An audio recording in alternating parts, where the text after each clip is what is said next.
Okay, everybody, it's Laura with Untitled Vintage Typewriters, and we're going to look at this Royal Sprite. And this is a late 60s, early 70s. I had a little trouble nailing down the specific year. It could be as early as a 68 or a 1971. That I'm not quite sure on that. So anyway, around that time, and but that's not what this video is about. This video is taking a look at how to use the Royal Sprite and also just my overall review of it. Sorry, hold on. Take the paper out. Okay, so this is my very first time using a Royal Sprite. You can see the two-tone colors. We've got the blue and white, the blue that is so prevalent in the 60s and 70s typewriters. The keys on this one have yellowed. I love that. Gotta tell you, I love it when the keys yellow. Some people don't like that, but I do. I'm like, leave it. I mean, people pay money and spend time making stuff look like it's yellowed. I mean, now we've got the real thing. Let's embrace it. So let's take a look at this. It comes with a hard cover. Let me grab that. So the cover just snaps on. So it's a nice, hold on, sorry. It's a nice low profile typewriter. And it just snaps really easy like that. So see how thin that is? So super easy to slide in a small space, or if you're taking it with you on a traveling. So I'm gonna tell you that of all the ultra portable travel typewriters I have tried, this one's my favorite. Even Hermes is great because Hermes just looks good and the color is like, what? It's like the best. But as far as performance, like if I couldn't have two typewriters, I just had to have one, and I wanted to use it at home and travel, and I really wanted it something that I could just really get into the groove with, it would be this one, the Royal Sprite. I love travel typewriters, and some of you really disagree with me when I say they're not good for everyday use. And the reason I say that is a lot of times that the ultra portable typewriters just aren't made with the same feel as the portable or the standard ones. And it's really hard to get into a nice, smooth, uninterrupted flow. And that's why I say that. Not that you can't use it every day, but for me, they feel cheap. Even the nice ones, just the ultra portable part of it just doesn't feel like it could really pull me in as a writer. And I guess cheap was not the right word, so we'll X that out. Kind of like with typewriters, you just can't erase the word. You kind of got to go back over it and go, well, that wasn't the right word. Let me see if there's another one. But the Royal Sprite, when I typed on it, I was like, you know what? It reminds me of the Royal Model O, another very small typewriter that is surprisingly big on performance. So if you've typed on typewriters, each one has a different feel. Even in the same models, they have different feels. They have different personalities. And this one, I'm just got to tell you, I'm really impressed. I mean, I'm not a fan of the 60s and 70s typewriters typically.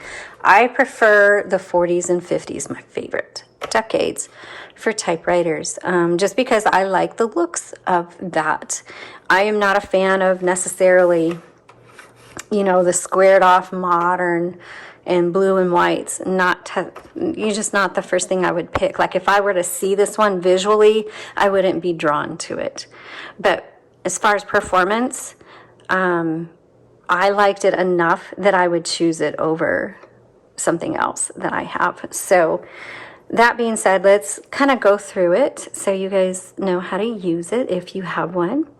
Get it out and go along. So back here, you'll see the margins. You just press and drag. And it's got a paper holder right there. Kind of looks like it's flipping you off, but all right. And then the tabs are preset on this one, I believe, because I haven't found any tab sets. There's your ribbon. It does use a universal ribbon. This is a 2-inch spool in here. And so easy in, easy out. Just spring that. That's a spring-loaded arm. Pull it back.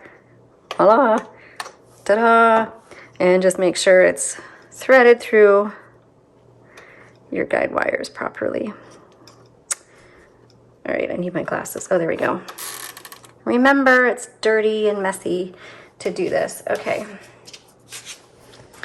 So when you thread it, black on top, red on bottom, it comes around the top, goes around and down below, comes around the top and down below, and then check out the up-close image down in the comments so that you can see kind of how to thread that. There's little, in the metal guide here, there's slits where you can slide that in there, and just, you'll probably need like some glasses or a magnifying glass to make sure you've got it threaded through everything. Okay, so then the cover just snaps on. You'll see it's got a little doohickey on each side and a little hole, and you just put it in there and snap it down, and voila, very good. All right, so carriage release right here, feels really good. Line selector, 0 to 1 lock. Okay, that's not going to move it at all. That's on lock. It's not supposed to anyway, but it's moving it. All right, whatever. Single, double. There's the lock. It's down at the very bottom. Okay. Now this one, sometimes you fold in the handles and they kind of lock down. This one just kind of goes down with the cover. So you just kind of make sure it's in there when you put the cover down, and then it'll go down. Tension selector, this determines how hard the type bars strike the paper. You've got your color selector, black is on the bottom, red is on the top, which is totally opposite of how you thread it, but hey, that's how it is. All right, and so you've got your typical things here. Your backspace, remember, does not erase. Your margin release, your tab, which is preset, your shift, which shifts up the whole carriage, not the escapement, and your lock. And to release the lock, you just press shift. So let's load a piece of paper. Something's not engaged. There we go. So the reason I said that is when I loaded that paper, I should have heard the clicking and I didn't, which tells me, okay, something's not quite right for the typing. So notice it was on 0. So now I'm going to put 2. There we go.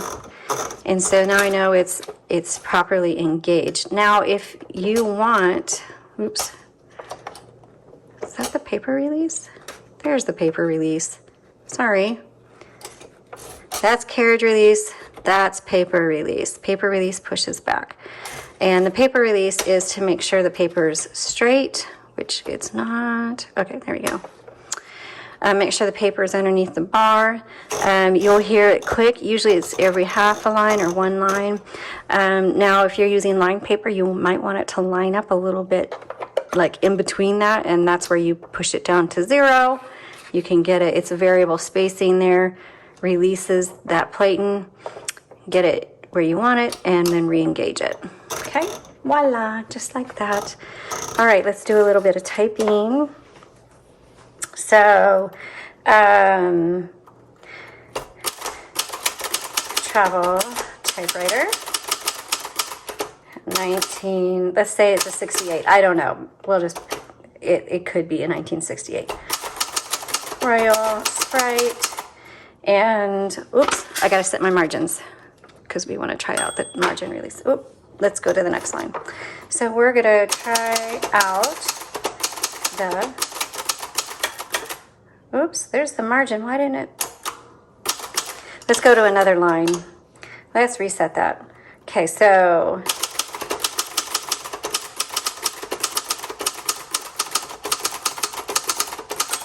there's the bell. Oh, Didn't finish my word. Margin release. I noticed it jumped, so I'm going to go back. There we go. So everything's working on this one. Now, this Royal Sprite, and like I said, this is my very first one, so I haven't tried the other ones out. But on this Royal Sprite, I love the feel of the keys. They feel like, you know, the clicky tops of a pen. I'm one of those kids that sat in class and clicked the pen clicker and, you know, drove everybody else crazy. I just loved, you know, there's something satisfying about how it felt and how it sounded. And that's what these keys are like. I haven't typed on anything like this where it kind of, I feel like I'm hitting the top of a pen every time I hit a letter. And so I am enthralled with this one, but it also just really pulled me in, and I just want to keep writing, which is why I'm really excited to do this review, because honestly, I've never seen this typewriter before, and I think it's going to be one of those that are like underappreciated. I think this is a fantastic machine.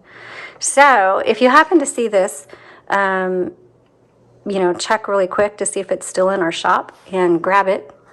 Otherwise, keep your eyes open for one, because I think you'll be really glad to have one of these in your collection. Or, in my opinion, this is a great only typewriter that would dual purpose, use as a travel or use it at home. So thanks for listening to me ramble on these reviews. Would love to hear what your review is, what you think. Do you agree that the Royal Sprite is, you know, I'm raving about it. You know, would you rave about the Royal Sprite, or what do you think? What's your favorite travel typewriter? All right, thanks so much for watching. We'll talk soon. Bye.